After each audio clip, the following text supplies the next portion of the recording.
Bueno, estamos grabando ya.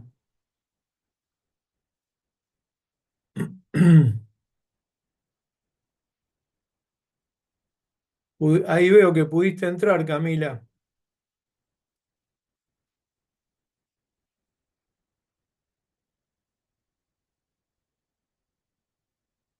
Hola, profe. Sí, Hola. perdón, no podía activar el micrófono. Ah, no, está bien, sí, es complicado aparte. ¿Vos estás con el teléfono ahora? Sí, yo estoy con el celular. Ah, claro, claro. Bueno, escúchame, ¿se escucha Sí, bien? ¿Se puede escuchar? sí. Se escucha y se ve perfecto. Bueno, bárbaro. Yo ya empecé a grabar, así que lo que voy a hacer es, mirá, ya que estoy grabando, yo voy a empezar. ¿Hay alguien más en el aula? Mm, me parece que no.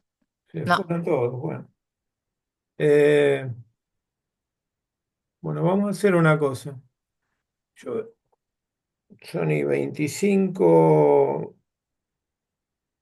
vamos a darle unos minutos más por las dudas, qué sé yo. Vamos a arrancar dentro de 4 o 5 minutos. Mientras te voy comentando, la fecha del parcial ya la tienen, ¿no? sí, el 20 de mayo nos había dicho Sí, el 20 de mayo en el horario normal y en el... en la, eh, en la facu. sí, en la Facu, sí, sí, espero que sí. Perfecto. Porque justamente elegimos un martes por el tema del aula también, para tener Bien. aula. Bueno, vos fijate que a mí me habían dicho en la facultad que me habían agradecido que yo avisé con tanto tiempo, así liberaban el aula. Y no la liberaron, porque evidentemente estás vos adentro del aula. No hay otra No, no, clase no, yo ahí. estoy en mi casa. Yo lo vi al mensaje. Ah, ¿vos estás en tu casa? Sí. Ah, no, pensé que estabas en el aula vos. No, no, No, no, no, no. no, Pero yo... sí, si los otros chicos pudieron entrar es porque no la liberaron. Claro, no, no, no la liberaron, no, no, no, no, no No, la sí, yo vi, liberaron. no, no me llegó la notificación por el mail como a veces llega, pero sí entré a comunidades y lo vi Y ahí. lo viste, claro, sí, sí. Sí. Bueno, Bueno, bueno, si mira, no, vamos a yo me quedo arrancar. escuchando y Yo voy a arrancar, total, esto se está grabando y a los 40 minutos se va a cortar, así que eh, nosotros nos habíamos quedado en causales de exoneración, ¿está? bien, Eh, las causales de exoneración estaban, digamos que son aquellas causales que sirven para que no tenga operatividad completa el artículo 40 que explicamos la otra vez. Fíjate que acá, bueno, Hernández y Frustagli son 12 profesores de acá de la Facultad de Derecho Rosario de la UNR, son especialistas en derecho del consumidor e inclusive te digo que a nivel nacional. O sea que esta gente sabe mucho de lo que habla. bien, Bueno, en uno de sus libros te dicen, explican que el artículo 40 no establece un elenco de eximentes, sino que se limita a señalar que refiriéndose a los integrantes de la cadena de comercialización, solo se liberará total o parcialmente a quien demuestre que la causa del daño le ha sido ajena. Eso es lo que dice también la ley. ¿M?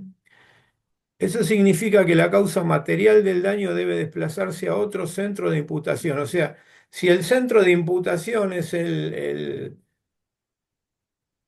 algunos de los que están en la cadena de comercialización no se pueden exonerar. El centro de imputación bien, sería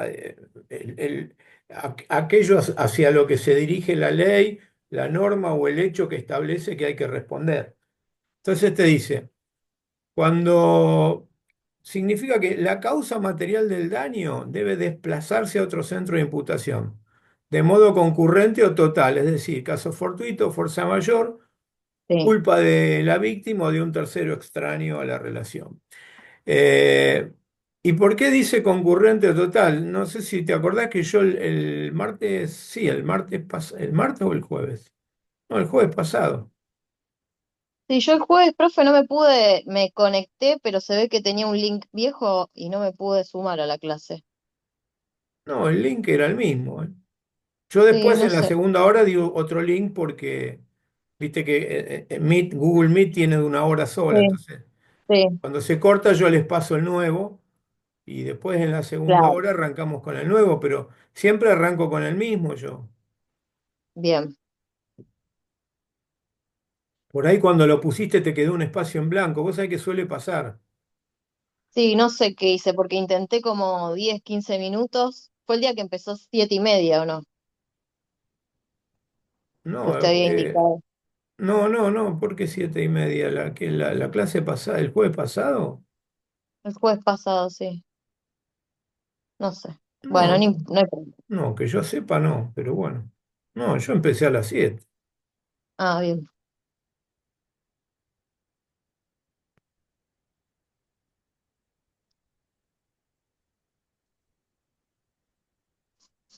Bueno, entonces está explicado esto que la causa del daño tiene que ser ajena al proveedor, al comercializador, al productor, a todos los que están en la denominada.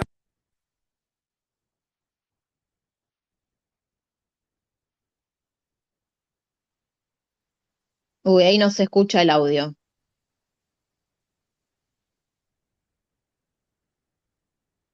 No.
No.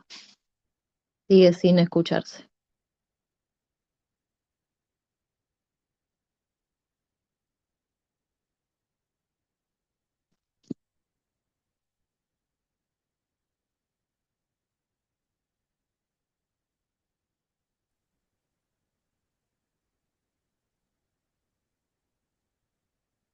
Escúchame, no te desconectes vos, yo voy a reiniciar el router y Ahí, voy a ahí se volver escucha. ¿Eh? Ahí se escucha. Ahí se Ah, escucha el audio. ¿Ahí se escuchó? Buah, Sí, sí, ahora escuchas mejor. sí, ahí se escucha. Pero, ¿Eh? a ver, ¿Sí? sí se escucha. Yo traté de subir todo el nivel. No, pero ahí sí medio que se corta. Hacer una prueba, voy a cortar, escúchame, voy a cortar el video y te voy a dejar el audio y me decís si se escucha. Bueno, a ver ahora cómo está el tema. Sí, ahí se escucha bien. ¿Ahí se escucha bien? Sí, Bueno, avísame cuando se deje de escuchar. Eh, dale. evidentemente con el video se satura la banda ancha. Bueno, Sí. eh, estábamos viendo el tema de cuáles son las causales de exoneración. Teniendo en cuenta cuál es el origen del daño, bueno, hay un autor, no importa, bueno, es que de la Asa Díaz es un autor también que habla de derecho de consumidor y todo esto aplicado al turismo, ¿no?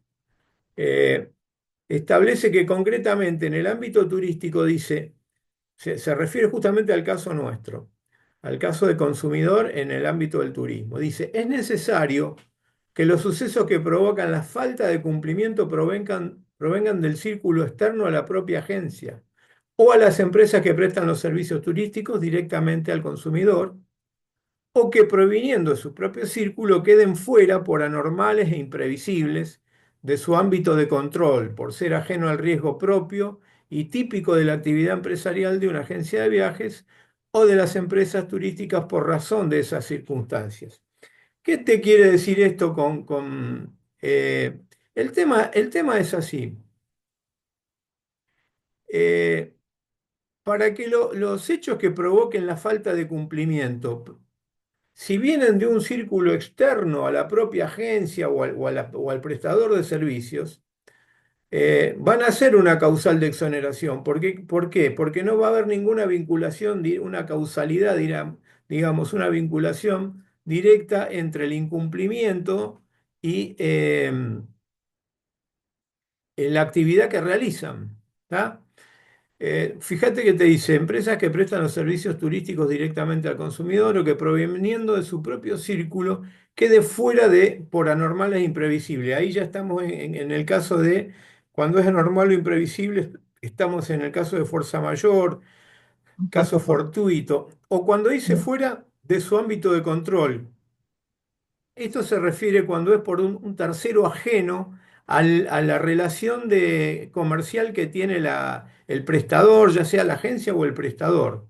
Y te dice, por ser ajeno al riesgo propio y típico de la actividad empresarial, acá se refiere siempre a una agencia, ¿no?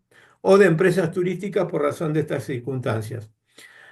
Yo no sé si te acordás, yo en la clase anterior, yo les estaba explicando, y me parece que en una que hice, creo que el martes también allá en el aula, algo mencioné que tiene que ver con que cuando la causa del daño le ha sido ajena, que es una de las causales, caso fortuito o fuerza mayor ajeno a la actividad. ¿Por qué decimos ajeno a la actividad? No cualquier caso fortuito o fuerza mayor en principio va a ser una causal de exoneración de la responsabilidad. ¿Por qué? Porque tiene que estar ajeno a la realidad. Acuérdense, ajeno a la actividad que se realiza. Eh, Tiene que ver a ver, tiene que ver con algo que sea totalmente desvinculado de la actividad turística, el caso fortuito o fuerza mayor. Porque, por ejemplo, Sí, una huelga de transporte aéreo. El transporte aéreo es cuando vos vendés un paquete, estás vendiendo un paquete, eh, estás vendiendo un paquete aéreo, estás vendiendo un paquete con un aéreo, con un hotel, con alguna otra excursión, algunas otras cuestiones.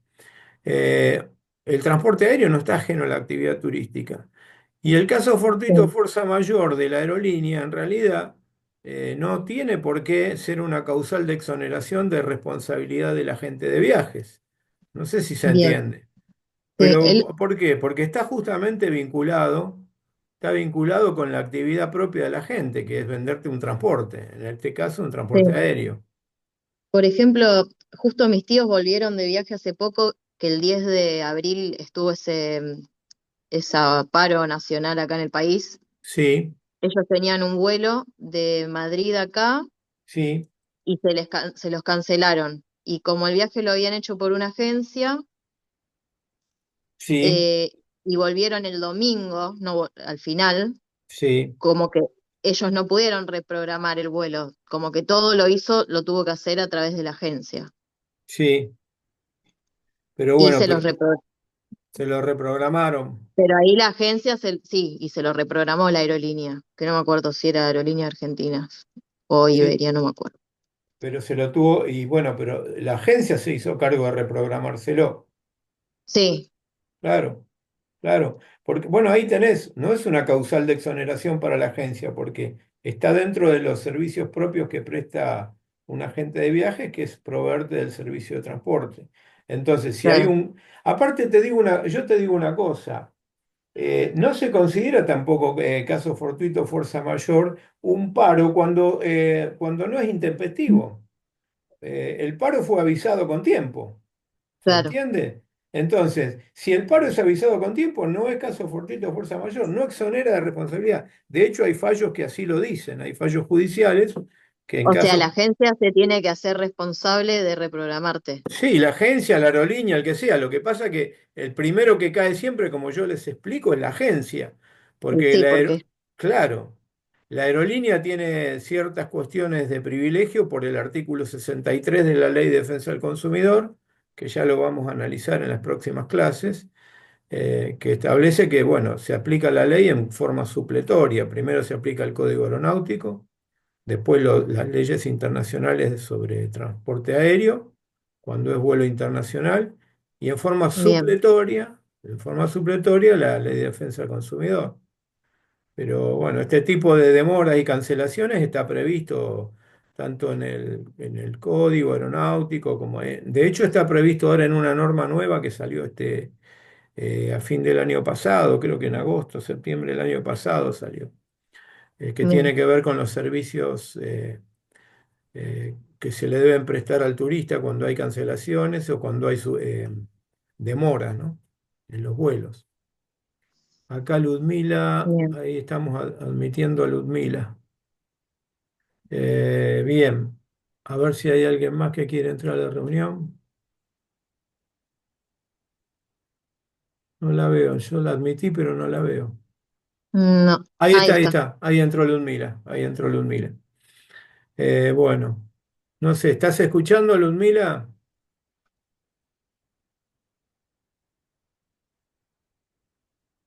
Capaz que todavía no tiene activado.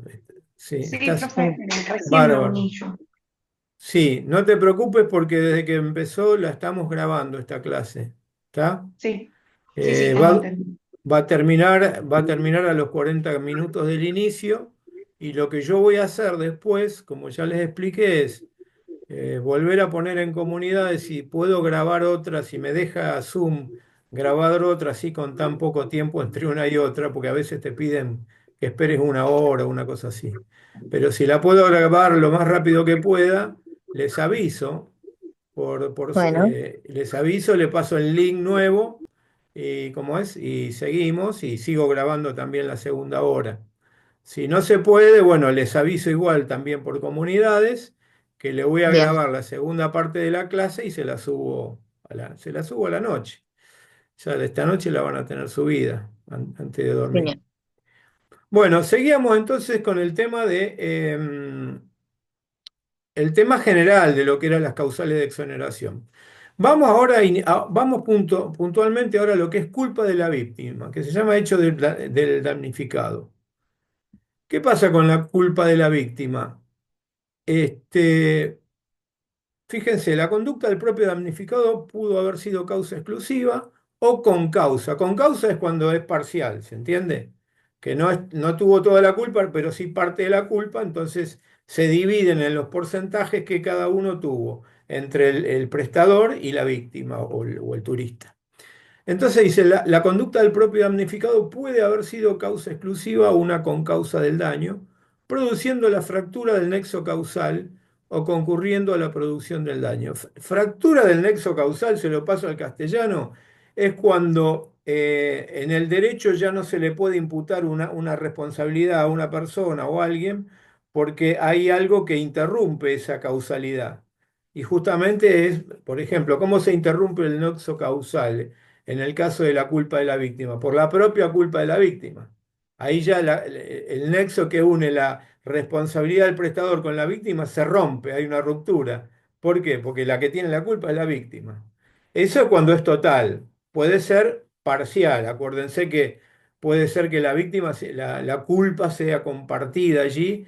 Entonces, bueno, va a haber una responsabilidad, eh, un porcentaje por el cual va a tener que responder el prestador. Pero si no, si es la culpa total de la víctima, es una de las causales que exoneran de responsabilidad al prestador. Bueno, en materia de consumo, la interpretación de la culpa de la víctima, esto ténganlo en cuenta, chicas, porque se suele preguntar también, en los exámenes.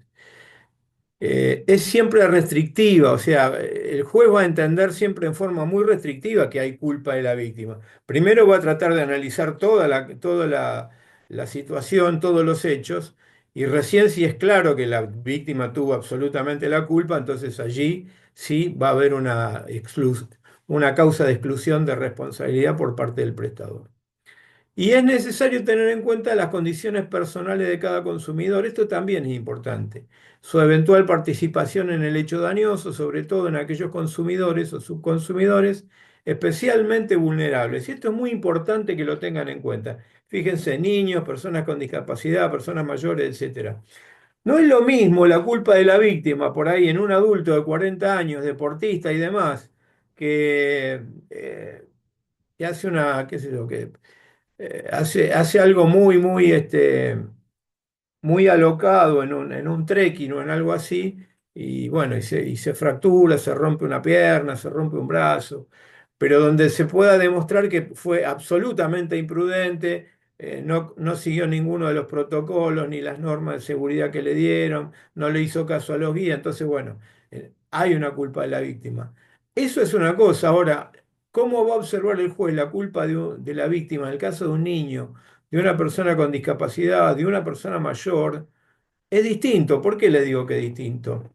Supónganse que hay un cartel que dice prohibido acercarse a la reja que está, hay un barranco de 10 metros, de 15 metros, bueno. Si el tema es cuando hay contingentes con niños y con niños de jardín, no saben leer. Entonces no es lo mismo la culpa de la víctima de un niño que no sabe leer un cartel que de un adulto. Lo mismo una persona con alguna discapacidad motriz o una discapacidad neurocognitiva. Si la persona no entiende claramente el mensaje que se le está dando, no puede tenerse en cuenta, el juez no puede tener en cuenta que hubo culpa de la víctima, eh, si comparándola con una persona adulta, normal, sin ningún tipo de problema o de capacidad diferente. Entonces, cuando, cuando hablamos de la culpa de la víctima, no solo hay que interpretarlo en forma restrictiva, sino tener en cuenta esto, que son las condiciones personales de cada consumidor. ¿Eh? Ahí el juez va a tener que apreciar en función del consumidor también. ¿M? No estamos todos, digamos, en la misma línea de responsabilidad cuando cometemos un acto imprudente. Bien, Profe, y ahí no se le puede, por ejemplo, si el niño está acompañado de sus padres o de sus maestras, y como allí, claro, el tema, generalmente si el niño está acompañado, el niño tiene que estar acompañado. En el caso de los niños tienen que estar por acompañados. eso. Pero lo que pasa es que yo puse un ejemplo muy grosero, pero suponete que puede haber otro tipo de ejemplo donde haya eh, que vayan por un bosque caminando y un niño eh, que haya suponete que vas caminando por un bosque en la Patagonia y hay dos o Sí, tres maestros jardineros, maestras jardineras y un contingente 10 12 niños de 5 años, de 4 años. Pero que ese sendero tiene la particularidad de que al costado puede haber setas u hongos, que algunos son venenosos. Y sí, encima son de colores. Imagínate que un chico lo primero que hace es ir a sí, agarrar uno de esos lo y quiere ponérselo en la tocar. boca. Y a lo mejor Sí, hay un profesor, o una maestra jardinera con 10 12 15 chicos, y es muy complicado que pueda controlar a todos al mismo tiempo. ¿Qué es sí, cuál sería la culpa? ¿Por qué estaría atenuada la culpa de la víctima allí? Por las condiciones personales del niño. Porque allí lo que tendría que pasar es que la autoridad de parques nacionales, o si fuera un lugar privado, ese sendero donde hay setas u hongos venenosos, tendría que estar, más allá de que esté señalizado, tendría que estar prohibido para el acceso de menores. ¿Se claro, entiende? O sea, vos podés decirle a un tipo de 25 años, mira, no toques eso porque esos son sí, venenosos, o que haya un cartel que diga no tocar, bueno. Ahora, sí, cuando vas con niños, la manera más segura de evitar eso es que no caminen por ahí. O sea, que utilicen perfecto. otro sendero. Ese es un ejemplo que se me ocurre a mí, donde un juez puede llegar a decir, no, a ver, esperemos. Veamos cuál es la condición personal de cada consumidor. ¿Se Bien, entiende?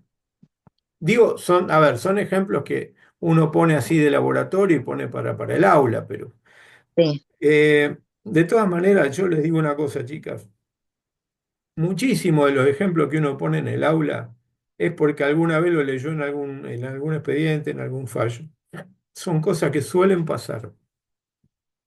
Este caso puntual que le digo a los chicos, no, yo no lo he leído, se me ocurre ahora, pero suelen bien, pasar. El tema de, por ejemplo, el tema de que los jueces tienen que contemplar a personas con discapacidades distintas, el tema de la exoneración del prestador por culpa de la víctima, eso sí, de hecho eso yo lo he visto en algún fallo y eso está contemplado, no es que es un invento de los doctrinarios, de los que escribimos los libros. No, eso está contemplado en más de un fallo. bien.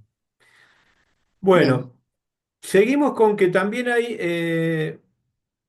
que sopesar las condiciones relativas, dice, al objeto de la relación, atendiendo a la naturaleza más o menos riesgosa del bien o del servicio prestado y la suficiencia y claridad de la información brindada por el proveedor.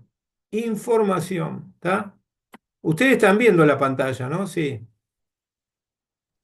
Sí, sí, sí, se Bueno, ve. bien que está en negrito. Fundamental, chicas, deber de información. Eso lo decimos siempre. El deber de información. Esto es importantísimo. ¿Está?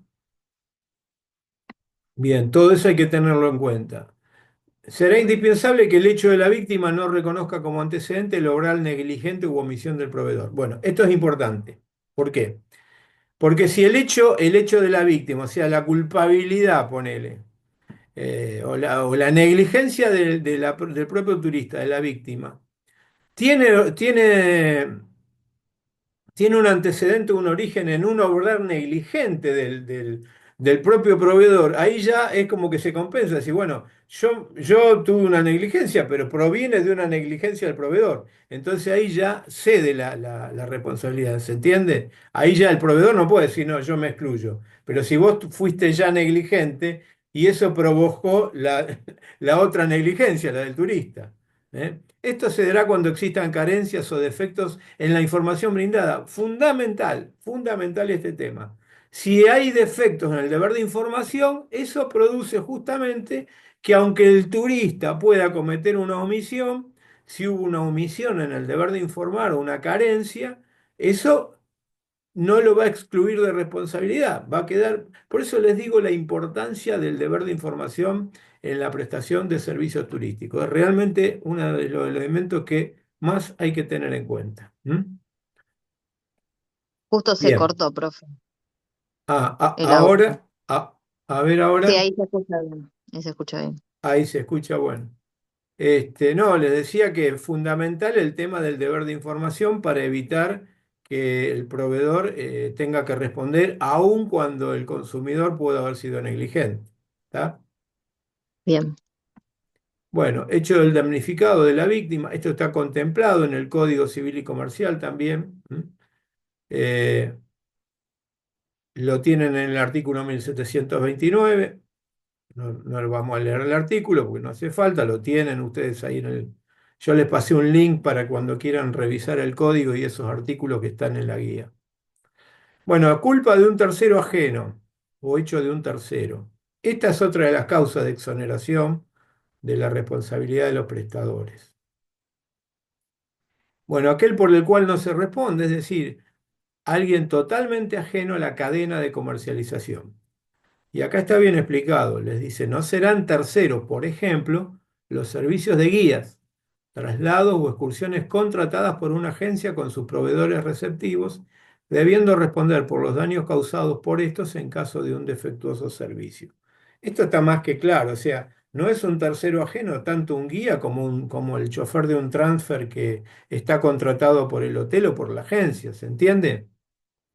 Bueno, me estoy quedando sin tiempo.